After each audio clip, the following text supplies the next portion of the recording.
And how about a revenge game for Kellen Moore yesterday that you were at? Yeah, I was there. How did that feel? It was. First off, how was your treatment in the building? I mean, honestly, it was like it felt like close to 50-50 fans.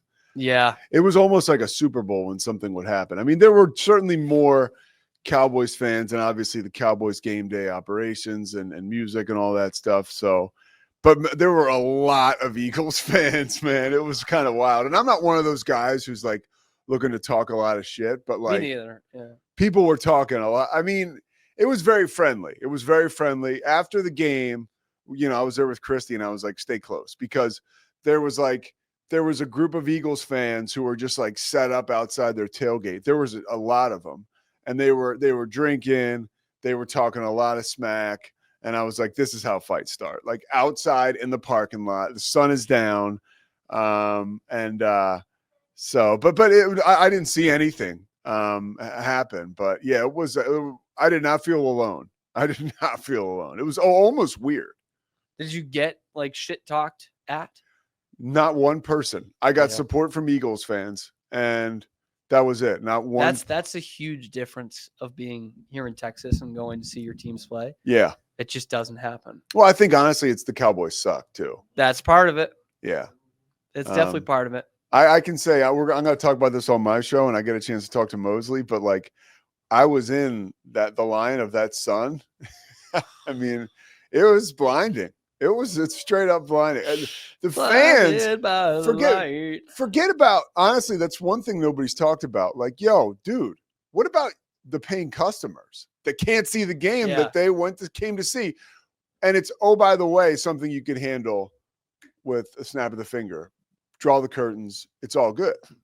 You know, still get some ambient light in there, but not blinding them. Yeah, totally. But Jerry's not. Jera is not going to do that.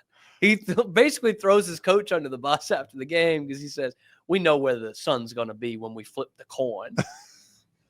Yes, Jerry. I was talking to a buddy of mine this morning, and I was I was talking to a friend of mine this morning, and I was. He's the closest we have to Steinbrenner. Yeah, well, but he doesn't win by a comfortable margin. Yeah, that's the difference. Steinbrenner just kept having life after life after life because they were winning. Like really after the mid-90s again, because there was a lean stretch in there. I did start watching that Peacock thing. Oh my gosh. On the 90 Yankees. I'm excited. Oh, it's amazing, isn't it? Yeah. I've seen like a half hour of it. So yeah, it's really good. The Mel Hall stuff is the best part. But like Steinbrenner built winners. And he could flash that at you. Yeah, I mean, Jerry. It was as if like his early 90s, though, have been prolonged for 25 years, which is what Jerry's in, 30 years. Yeah.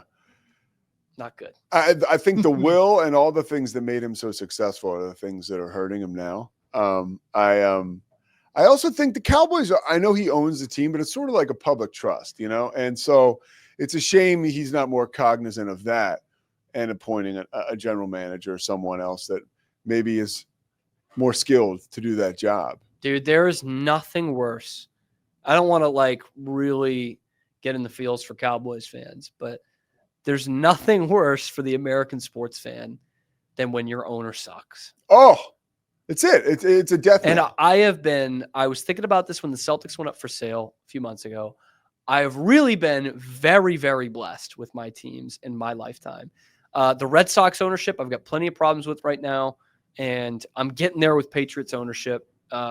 If they ruin this kid's rookie contract because they decide to not interview a coach and they're just spending their whole time blaming the old coach, that really pisses me off.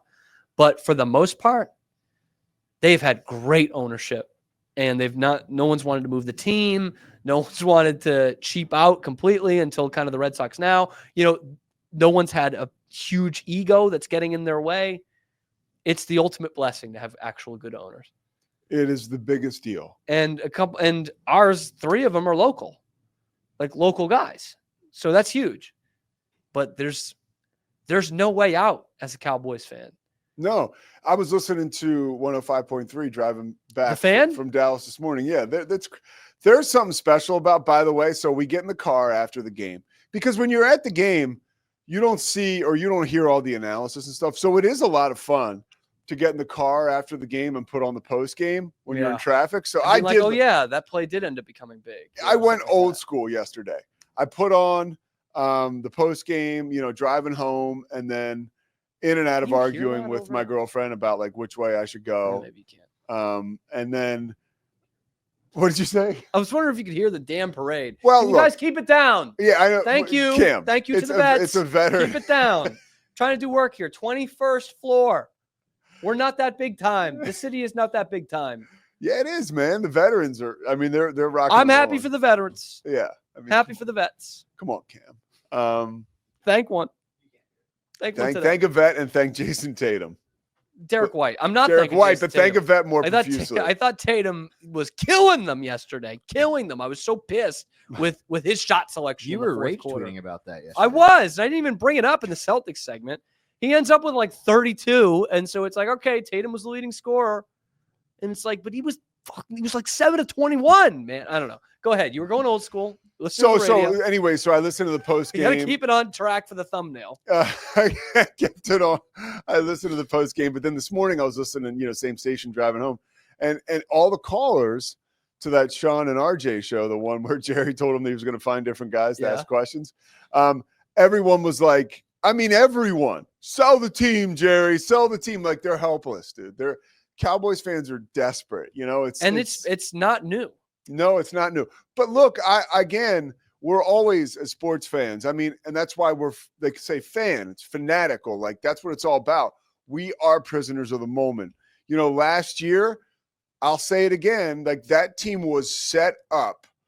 Everything was aligned for them to go to the Super Bowl and win it. Yep. And they completely got undressed in their home divisional playoff game, where they would have had home field advantage throughout. That's not Jerry Jones. So there is some stuff, like there's blame to go around here. He's put teams together that have certainly had everything you need to win the big game, and they just have not been able to have it all come together. Now, the issue with that is that you don't want to be that organization where, okay, the stars aligned last year, now the window slam closed and we're screwed again. But that's what a team with bad ownership will come across, right? Mm-hmm. Look what's going on with the Jets. That's not Aaron Rodgers. That's not Robert Saleh. That's not Joe Douglas. That's Woody Johnson. That's what I was saying, comparing them to the Bills. Yeah. Real quick, to recap what I was talking about in segment 1 a little bit, was I think the Bills have a shout from their fans of like being cursed, because I think they've done everything right the last 5 years with the way they've built around the quarterback. They've gotten a good head coach, good offensive coordinator. They've made good trades, good deals. They've drafted well, and they haven't made it to the conference championship. Yeah. But like the Jets, at every year you can point to something that they're doing wrong. Oh, why is this guy in this spot? Why did you pay for this? You can do it all day and twice on Sunday, maybe 3 or 4 times on Sunday. The Cowboys are somewhere in there because they've drafted well. Yeah, they have. But they have not managed anything else well. They have not managed the cap well. They have not managed their personalities well. They have not managed their coaching situation well. Well, and where the Jerry Jones thing, I think, really gets crazy is like made bad trades. Well, you can really look at it. It's kind of simple. Look at Zeke Elliott coming back, right? Like, okay, now that is a guy who's having, what does he like to drink? Like, I think Maker's Mark, whatever he drinks, right? Like, Johnny Walker Blue. Whatever happened to lean, huh? He likes his Johnny Walker. Jamarcus Russell just drinking lean. Purple drank, whatever it was. Was it purple drank? It was lean, dude. Yeah, the purple drank. So, the guy, his career was lean. Yeah. So that's a guy drinking a lot of Johnny Walker Blue, like talking on the phone with Dak, talking with Zeke Elliott, like, we're going to make, like, you're coming back. You're going to be our short, because Dak really wanted Zeke back. Like, so it's like this feel good shit. Good cowboy. Yeah, exactly. It's this feel good.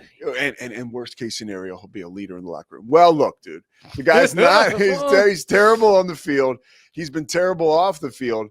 And he's a great example of what most 30-year-old running backs are like in the NFL. Derrick Henry's like the unicorn. I'm not even so on Jerry Jones for not making that move, because I could see staying away from that. Like, on Zeke though. Yeah. Is there something in you that thinks like Zeke got duped somehow? Because he was not the number one back for the Patriots last year. Terrible team. He's 30 years old. He's coming back to Dallas, and it's almost like he expected to be the feature back. Because 3 or 4 weeks into the regular season, there's that report from Clarence Hill that he's I don't remember what the exact words, but confused by his role. And it's like, well, I know Rico Dowdle hasn't done anything in this league, but he is a lot younger. Like that is the guy they're going with. And he was on his way to 100 yards yesterday when they put Zeke in. He was about to, you said? He was on his way to 100 yards for the first time in his career? I don't know if it was first time. It would have been the first time in his career. Okay, yeah. And then they put Zeke in. Zeke turned it over. They had like a 14-play drive that ended with they had like 3 red zone turnovers. Jesus, it was rough, man. And that was a bad red zone offense last year. Mm-hmm. It's even worse this year. And Zeke is like not showing up to team meetings. No. They're leaving him at home for a road trip. But like at that point, you just say, okay, you know what? Thanks. You're done. How was he last year in New England? Fine. Yeah. I mean, no, and this is still Belichick. So no reports of missing meetings or having a bad attitude or anything like that. Okay. In fact, he was kind of effective for as effective as you could be on a team that bad. There was no talks of that. In fact, I think Belichick praised him at one point. He used to really praise Cam Newton a lot. Belichick loved his leadership. Welcome your trap. Take over your trap. Sure, yeah. Are they playing that at the Veterans Day parade? But I don't know what. Maybe that's not. And like that, I know that Patriot Way thing is done. Like it's not there anymore. But that does go to show like the locker room culture of some of these things. Oh, even for a shit team last year with the Patriots, there were not the issues that the same guy is having for a team that might win only 4 games all this year. Cameron, I'm going to tell you something real quick. Yeah, here. Please. And this speaks to the Patriot Way. Like, and I forget which writer it was, but it was a writer who was on Sirius, a guy who covered the Patriots beat. And he was talking about how when he covered the Patriots, getting a player to say anything, let alone something detrimental, was damn near impossible. Pulling teeth. You could not do it. You couldn't, right? And that was the philosophy from on high. Like everything is about winning. Like, why would you say anything detrimental? You know what I mean? Like, clearly that's drilled into the players where it's not even a thought. Now, then you have the Cowboys, like the fallout yesterday, like every week it's something different. Like Micah Parsons just like napalming Mike McCarthy pretty much after the game. You can say, well, the quotes are being taken out of context, whatever. Dude, it was rough what you said about your head coach. And there's something every game. The fact that he holds court every week too. The owner, dude. Like as the head coach is doing his presser. Yeah. I mean, so it's look, and man. like on the ownership thing, like I do have some problems with Bob Kraft now. And I don't like the ways, talked about Belichick after he's left, after what Belichick did for the organization. Well, that's all ego, right? Correct. But notice how he never did anything like that when Belichick was here. And he never dragged Belichick through the mud. And, even with this dynasty documentary, he was, calling Belichick a schmuck for the Spygate thing, but he never said any of that when it was happening. No, I wouldn't put it past Jera to do that tomorrow. You know what I mean? And like, and to this end, I think if Belichick had told Kraft at any point, hey, shut the hell up. Like, we're not doing that in the media. You got a problem with me. Let's talk, but we're not doing that in the media. You won't do that to me. I won't do that to you. I think Kraft would have been like, okay. And that might have happened because he never dragged Belichick through the media or vice versa. So that might have happened. And that doesn't make Kraft weak. That doesn't make him a pussy. That makes him a guy who wants to win, wants to be all in on this rather than just making this Robert Kraft's team. Yes. Like, Scotty is like having a breakdown over here. The Cowboys fan, Scotty, he's trying to wrap us up because he doesn't want to hear about it anymore. Yeah, last thing. But that's a big part of this. Like, there is a huge ego thing, obviously, which is why these guys have been calling into that show for years, saying what they said yesterday. Last thing, Mosley was with a group of reporters who was initially with Jerry Jones, and then there's a little there's a big gaggle, and then there's like a small gaggle who like sticks with him, and Mosley was one of them, where you basically follow him all the way to the elevator. Yes. Mosley gets it though. Though he does. Why would I go to McCarthy? What's McCarthy going to give me? Yeah. I don't even have to prod here. Last night, when they threw to McCarthy's press conference on the radio, they said, "Hey, here's Mike McCarthy with the 3 assembled media members waiting on him." It's unbelievable. It's Yeah. like, how does a coach, I know he's your boss, but the ego's on these football coaches in the NFL. Yeah. Like, how do you not go to Jerry at some point and like, hey, how about you hold it another time or something? But I'll bet he doesn't really care that there's nobody there, right? I know. But it's just it's a weird optic. It's a Yes. very weird optic, whether he cares or not. It's odd. I don't know. The Cowboys, man. How'd you like to be one of them right now? Scotty's the death look, man.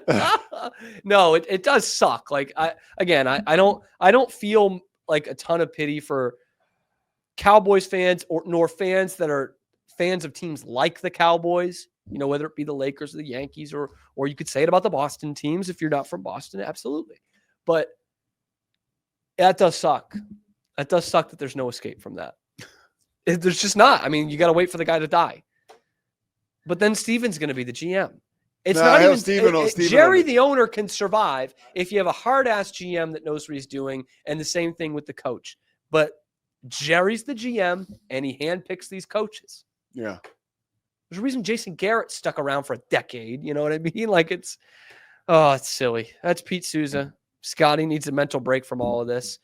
This is the Cam Show. We will be back high noon Eastern time tomorrow, 11 a.m. Central time on YouTube, and then wherever you get your podcasts. We will see you then.